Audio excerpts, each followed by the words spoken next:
I was coming out of a little community there called Belleville. We had Huntersville, we had Pughsville, we had Belleville. We were in a little Suffolk area. It was all very small, very rural area. And in rural Suffolk, Virginia, Ivan Fears made quite an impact on the football field at John Yates High School.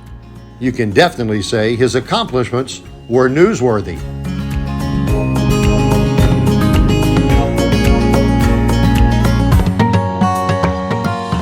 When it came to choosing a college, one local university stood out.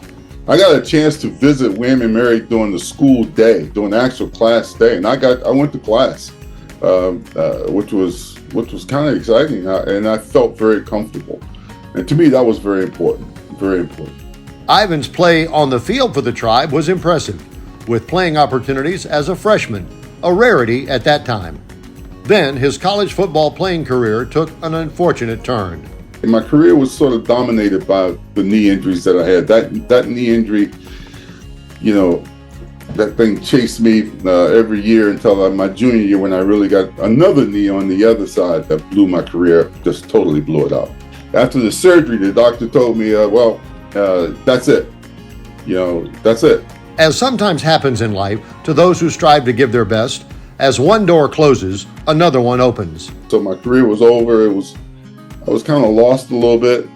And during the spring, Coach Root came up to me as, just, hey, why don't you come out and just, mess around with us, mess around with the guys and be out there as part of the, just be out with the team. And I did, and I kind of liked it. I liked being out there with the guys, I liked being involved. And he gave me an opportunity during my senior year to, sort of help out the staff as sort of a quality control type of guy as I finished my senior year. I thought I was going to go into banking and the management and stuff like that. And he offered me a job as I was graduating. And I was I was shocked, but I was extremely happy about it. I guess he liked what I was doing, because he said, do you want to do this? And I said, what, coach? He said, yeah. Do you want to coach? Do you want to become a coach? I said, you serious? He said, yeah. I said, hell yeah. And in addition to finding a career at William & Mary in an area where he had an intense passion, Ivan also met his life partner, Beverly. And we got married in '79. Unfortunately, it was married in June, fired in November. So it was a real quick stint there in Williamsburg as a married couple. It was a very interesting time to tell her, honey, we're done here. We're out of here. And then I find the coldest place in the world that you can probably go from if you're in the South, and that was Syracuse, New York. I was very fortunate to work with a guy that was very similar to Jim Root and Coach Dick McPherson.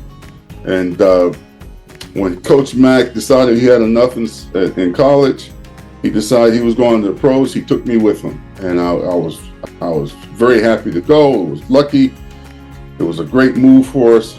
And after a stop in Chicago with the National Football League Chicago Bears, he got a chance to return to New England. Bill Belichick picked me up. He kept me, and from then we started out poorly, but stuck to our program. We turned it around and got things going. Got things going is certainly an understatement. Ivan was a coach on the New England Patriots teams that appeared in 9 Super Bowls in 18 years, winning 6 world championships. And as a William & Mary graduate, Ivan has had much company in the NFL, as there are over 20 individuals with Tribe football connections as players, coaches, and scouts currently in the league, with many more throughout the years. I know the guys that I know that coached at William & Mary that have moved on into the pros. Man, they're all very, very intelligent guys, and that's just part of it. William & Mary has been, as it was for me, a great start. From small town Suffolk to William & Mary and to the very top of the football world, congratulations, Ivan Fears. Maybe there is some little magic coming out of Williamsburg.